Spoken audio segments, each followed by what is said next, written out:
Hello दोस्तों, क्या आपको लगता है कि फ्राई किए हुए चिकन और बेक किए हुए चिकन में सिर्फ ऑयल का ही फर्क है? रियलिटी इससे कुछ और है। इसमें कई इंपॉर्टेंट डिफरेंस होते हैं जिससे नॉन वेजिटेरियन फूड्स को बेक करना और फ्राई करने में जमीन आसमान का फर्क पड़ता है। क्या क्या इनमें डिफरेंस है और क्यों बेकिंग नॉन वेज फूड को एक काफी हेल्दी तरीका है उसको खाने का। फ्राई करने के बदले अगर आप फूड प्रोडक्ट्स को बेक करते हैं तो आप उसको ज्यादा बार ज्यादा हेल्दी वे में खा सकते हैं। ये सारी चीजों पर आज हम बात करेंगे। ऑब्वियसली ऑयल तो एक इंपॉर्टेंट कंसर्न है ही फ्राई करने के दौरान, लेकिन और भी कई इंपॉर्टेंट इश्यूज होते हैं जो कि नॉन वेजिटेरियन फूड के हिसाब से हमें ध्यान रखने की आवश्यकता है। आज का टॉपिक है कि बेकिंग और फ्राइंग में क्या डिफरेंस है और हेल्थ के हिसाब से क्यों बेकिंग एक हेल्दियर ऑप्शन है नॉन वेजिटेरियन फूड्स के संदर्भ में। टॉपिक पर जाने से पहले जो लोग हमारे चैनल पर नए हैं उन्हें रिक्वेस्ट करूंगा कि चैनल को सब्सक्राइब करें। हमारे चैनल का पर्पस है हेल्थ एजुकेशन के द्वारा आपको हेल्दी बनाना और इस मिशन में आप हमारे सहभागी बन सकते हैं। चैनल को सब्सक्राइब करके, वीडियोस को लाइक करके, कंटेंट्स को शेयर करके। टॉपिक के दौरान कुछ इंटरेस्टिंग साइंटिफिक फैक्ट्स, कुछ प्रैक्टिकल यूटिलिटी की बातें, कुछ साइंटिफिक स्टडीज के बारे में आपको बताऊंगा, कुछ प्रैक्टिकल इश्यूज के बारे में बताऊंगा, हमारा फाइनल वर्डिक्ट भी बताऊंगा। इसलिए बने रहिए हमारे साथ एंड तक। चलिए शुरू करते हैं हमारे साथ ये हेल्थ का सफर। क्या आपके घर में नॉन वेजिटेरियन फूड को फ्राई किया जाता है या बेक? क्या आपको इनके बीच में डिफरेंस पता है? कमेंट सेक्शन में लिख में बताएं। सबसे ऑब्वियसली इंपॉर्टेंट चीज तो ऑयल की मात्रा में फर्क पड़ता है। यदि आप चीज को फ्राई करोगे तो उसमें ऑयल बहुत ज्यादा होता है। अगर आप ड्रेन भी कर देते हो तो भी वो बहुत सारा ऑयल अब्सॉर्ब कर लेता है, जिसकी वजह से ये ऑयल का कंटेंट जो बढ़ जाता है वो आपकी कैलोरी कंटेंट को बढ़ा देता है। बेकिंग करने से आपका जो मीट है वो अपने खुद के फैट में ही बर्न होता है और एक्सेस ऑयल जो है वो बह जाता है, जिसकी वजह से एक्स्ट्रा ऑयल का अब्जॉर्प्शन नहीं होता। Journal of food science and technology ने 2020 में बताया था कि डीप फ्राइड चिकन में लगभग 8 गुना ज्यादा फैट होता है as compared to baked chicken. यानी कि जमीन आसमान का फर्क है। यदि आप किसी चीज को बेक कर रहे हो या फ्राई कर रहे हो, 8 गुना ज्यादा फैट आपको मिलेगा यदि आप फ्राई कर रहे हो। तो अगली बार जब आप फ्राइड चिकन खाएं तो एक बार जरूर विचार करिए कि वो हेल्थ के लिए अच्छा नहीं है। बेक किया हुआ चिकन कंपेरेटिवली ज्यादा बेटर है। रिसेंटली हमारे एक डायबिटिक पेशेंट हमारे पास आए थे जो ट्राइग्लिसराइड लेवल्स की वजह से परेशान थे, नॉनवेज फूड खाने के शौकीन थे। उनको हमने ये सिंपल सलाह दी कि अपने नॉनवेजिटेरियन फूड आइटम्स को वो बेक करे फ्राई करने के बदले, और उससे उनकी दवाइयों की रिक्वायरमेंट खत्म हो गई और उनको ट्राइग्लिसराइड्स के लिए मेडिसिन की जरूरत नहीं पड़ी। फ्राई करने से कुछ हार्मफुल कंपाउंड्स बढ़ जाते हैं जैसे पॉलीसाइक्लिक एरोमेटिक हाइड्रोकार्बन्स यानी पीएच, ये कैंसर का रिस्क को बढ़ाते हैं। इसके अलावा एक्रिलामाइड और हेट्रोसाइक्लिक अमीन्स यानी एचसीएज, ये सारे बढ़ जाते हैं जब आप चीजों को डीप फ्राई करते हैं, क्योंकि डीप फ्राई जब आप करते हैं तो वो ऑयल में ऑक्सीडेशन और पॉलीमराइजेशन होता है, जिसकी वजह से ये कैंसर बढ़ाने वाले तत्व बढ़ जाते हैं। Food chemical and toxicology journal में एक आर्टिकल में बताया था कि हेट्रोसाइक्लिक अमीन्स 5 से 10 गुना ज्यादा होते हैं फ्राइड चिकन में as compared to baked chicken. यानी कि कैंसर बढ़ाने वाले तत्व, बॉडी को नुकसान और इन्फ्लेमेशन पहुंचाने वाले तत्व भी 5 से 10 गुना ज्यादा होते हैं यदि आप मीट को फ्राई करते हैं एज कंपेयर टू बेक। यदि आप मीट को बेक करते हैं तो वो प्रोटीन इंटीग्रिटी को भी अच्छा प्रिजर्व करता है। अक्सर हम जब मीट खाते हैं तो मन में विचार रहता है कि उसमें प्रोटीन काफी अच्छा है तो हेल्थ के लिए अच्छा रहेगा, लेकिन जब आप मीट को डीप फ्राई करते हैं तो वो टेम्परेचर 180 से 200 डिग्री तक चला जाता है, जिसकी वजह से प्रोटीन के जो क्रॉस लिंकेजेस होते हैं वो टूट जाते हैं और वो उतने अच्छी तरह से अब्सॉर्ब नहीं हो पाता। बेकिंग के दौरान टेम्परेचर 160 टू 180 डिग्री रहता है, जिससे प्रोटीन ज्यादा अब्सॉर्ब होते हैं, उनकी डाइजेस्टिबिलिटी बेटर होती है और वो ज्यादा हेल्थ बेनिफिट्स करता है as compared to deep fried chicken. और ये डिफरेंस ऑलमोस्ट 15 टू 20% तक का हो सकता है baked chicken versus fried chicken के बीच में। इसके अलावा जब आप चीजों को फ्राई करते हैं तो वो कोलेस्ट्रॉल को ऑक्सीडाइज कर देता है ऑक्सीस्टेरॉल्स में, जो कि नलियों के सूजन को बढ़ाते हैं और कोलेस्ट्रॉल के जमा होने की टेंडेंसी को बढ़ाते हैं। यानी same non vegetarian food item को यदि आप तल के अगर खा रहे हैं तो वो आपकी हार्ट के प्लैक्स को बढ़ाएगा और हार्ट अटैक के चांस को बढ़ाएगा।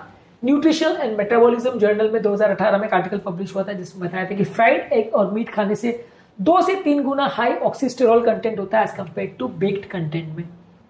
इसके अलावा बेकिंग करने से आपका माइक्रो न्यूट्रिएंट जैसे कि विटामिन ए, डी, ई और के, ये स्टेबल रहता है बेकिंग करने के दौरान। जब आप इनको फ्राई करते हैं तो ऑयल ऑक्सीडेशन की वजह से ये डिस्ट्रॉय हो जाते हैं। वाटर सोल्यूबल विटामिन दोनों ही केस में कम हो जाते हैं। International journal of food science में बताया था कि विटामिन ई लगभग 30 से 40% बेक चिकन में ज्यादा रहता है as compared to fried chicken. इसके अलावा बेकिंग में एनवायरमेंटल सेफ्टी के हिसाब से भी ज्यादा अच्छा है, क्योंकि जब आप ऑयल को डीप फ्राई करते हैं तो टॉक्सिक एल्डिहाइड्स बन जाते हैं, जिसकी वजह से ये ऑयल बार बार जब इनको यूज करते हैं तो वो दूसरे प्रोडक्ट्स की भी टॉक्सिसिटी बढ़ाते हैं। तो ओवरऑल ऑयल यूटिलिटी और ऑयल कंजम्पशन ज्यादा बढ़ता है जब आप चीजों को तल के बनाते हैं और बार बार तलते हैं, तो वो टॉक्सिक कंपाउंड बॉडी में और ज्यादा जाते हैं। एनवायरमेंटल रिसर्च जर्नल में एक आर्टिकल में बताया था कि ऑयल फ्यूम्स में एक्रोलीन और फॉर्मल्डिहाइड होता है जो कि घर के वातावरण को भी प्रदूषित करते हैं और दूसरे कैंसर बढ़ाने वाले तत्वों को भी बढ़ाते हैं। तो ये दूसरी तरह से इसके फ्यूम्स जो है वो भी नुकसान करते हैं जब आप फिश को या नॉनवेज फूड आइटम्स को तल के अगर बनाते हैं तो। इसके अलावा टेक्सचर और सेटिस्फैक्शन दोनों में लोगों का फर्क हो सकता है, हालांकि इसको ऑप्टिमाइज किया जा सकता है। फ्राइड मीट ज्यादातर लोगों को क्रिस्पियर लगता है, तो आपको अगर कुरकुरा या क्रिस्पी मीट चाहिए तो फ्राइड किया हुआ ज्यादा आपको अच्छा लगेगा। बेक किया हुआ मीट लाइटर और जूसियर लगता है, उसका मॉइस्चर बेटर रिटेन होता है, आप उसको थोड़ा बहुत ऑप्टिमाइज कर सकते हो। हालांकि अलग अलग लोग को अलग अलग टेक्सचर पसंद होता है।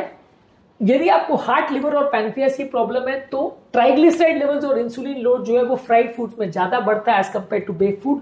American journal of clinical nutrition में एक आर्टिकल में बताया था कि यदि आप मीट को फ्राई करते हैं और हफ्ते में 4 बार उसको खाते हैं तो 37% मेटाबॉलिक सिंड्रोम होने का रिस्क बढ़ जाता है। BP, sugar, cholesterol, heart attack, ये सारे प्रॉब्लम्स 37% तक बढ़ सकते हैं यदि आप फ्राई किए हुए मीट खाते हो। हमारे पास रिसेंटली एक पेशेंट आए थे जो फ्राइड मीट्स बहुत ज्यादा खाते थे, उनके लिवर एंजाइम्स काफी रेस थे और जब हमने एक छोटा सा चेंज किया और उनके मीट प्रोडक्ट्स को सिर्फ बेक करने को उनको बोला तो 2 महीने में उनके लिवर एंजाइम्स काफी हद तक नॉर्मल आ गए थे। तो बेसिकली फ्राई करने से आपका फैट बढ़ जाता है, टॉक्सिन बढ़ जाते हैं और न्यूट्रिएंट लॉस होता है, जबकि बेक करने से चीज हेल्दियर, सेफर और न्यूट्रिएंट प्रिजर्व करने वाली बनती है। इसके अलावा जब आप रीयूज्ड ऑयल यूज करते हैं और बार बार उस चीजों को तलते हैं तो आपकी नलियों को डैमेज करता है और 3 गुना ज्यादा एल्डिहाइड कंपाउंड्स बनते हैं। तो रीयूज्ड ऑयल में यदि आप चीजों को तल रहे हैं तो वो और ज्यादा नुकसान करेगा as compared to bake products. Bake किए हुए मीट प्रोडक्ट्स गैस्ट्रिक लोड भी कम करते हैं। फ्राई किए हुए फैट्स पेट में ज्यादा देर तक रहते हैं जिसकी वजह से एसिड रिफ्लक्स का प्रॉब्लम भी ज्यादा रहता है। ओवरऑल बेक फूड प्रोडक्ट लेने से 20 से 30% कैलोरी पर सर्विंग भी कम रहती है। यानी 100 ग्राम बेक चिकन लिया और 100 ग्राम फ्राइड चिकन लिया तो कैलोरी कंजम्पशन भी ओवरऑल 20 से 30% तक कम हो सकता है बेक किए हुए प्रोडक्ट में as compared to fried food product. यदि कोई व्यक्ति को ऐसा चाहिए कि भैया मेरे को क्रिस्पी टेक्सचर भी मेंटेन करना है, टेस्ट मेंटेन करना है और मैं पूरा डीप फ्राई भी नहीं करना चाहता, तो आप पार्शियल बेकिंग और पार्शियल फ्राइंग कर सकते हैं। यानी चीज को पार्शियली बेक कर लीजिए, जब वो थोड़ा सिक जाए उसके बाद उसको थोड़ी देर के लिए फ्राई कर लीजिए तो ऑयल एब्जॉर्प्शन कम होगा और उसका क्रिस्पी टेक्सचर भी आ जाएगा। ओवरऑल अगर आप फ्राइड फूड प्रोडक्ट को अगर बेक फूड प्रोडक्ट से रिप्लेस करते हो तो कार्डियोवास्कुलर मॉर्बिडिटी, मोर्टालिटी सिग्निफिकेंटली फर्क होती है लॉन्ग टर्म में, ऐसा भी स्टडीज ने बताया है। इस मामले में हमारा फाइनल वर्डिक्ट ये है कि बेक्ड मीट को ही ज्यादा प्रेफर करिए। ये आपकी डाइजेशन, आपकी ब्लोटिंग और आपकी हार्ट की हेल्थ के लिए अच्छा है। ज्यादातर बेकिंग के लिए स्पाइसेस और मैरिनेट्स जो आप फ्राई में यूज करते हो वो भी आप बेकिंग में भी यूज कर सकते हो ताकि टेस्ट सिमिलर रहे और आपको टेस्ट के लिए प्रॉब्लम ना हो। 0 ऑयल बेकिंग करिए तो ओवरऑल आपके टॉक्सिक कंपाउंड्स बॉडी में बनना और इन्फ्लेमेटरी रिस्क बढ़ने के चांसेस कम हो जाते हैं। बेक किए हुए फूड प्रोडक्ट्स आपकी भूख को भी बेटर शांत करते हैं, इसलिए ओवरऑल वो आपकी वजन बढ़ने की प्रोसेस को भी कम करते हैं। और यदि आपको बीपी, शुगर, कोलेस्ट्रॉल या मोटापे का प्रॉब्लम है तो बेक किए हुए फूड प्रोडक्ट्स ही ज्यादा अच्छे हैं। यही हमारा इस मामले में फाइनल वर्डिक्ट है। उम्मीद करूंगा कि आज के टॉपिक में कुछ नया जानने को मिला होगा। जो लोग हमारे चैनल पर नए हैं उन्हें रिक्वेस्ट करूंगा कि चैनल को सब्सक्राइब करें। आपके कमेंट्स हमें जानने में मदद करते हैं कि आपको हमारा कंटेंट कैसा लग रहा है, प्लस हमारे मोटिवेशन और इंस्पिरेशन का भी काम करते हैं। इसलिए वीडियोस को देखते रहिए, शेयर करते रहिए और हेल्थ के सफर में हमारे साथ आगे बढ़ते हैं।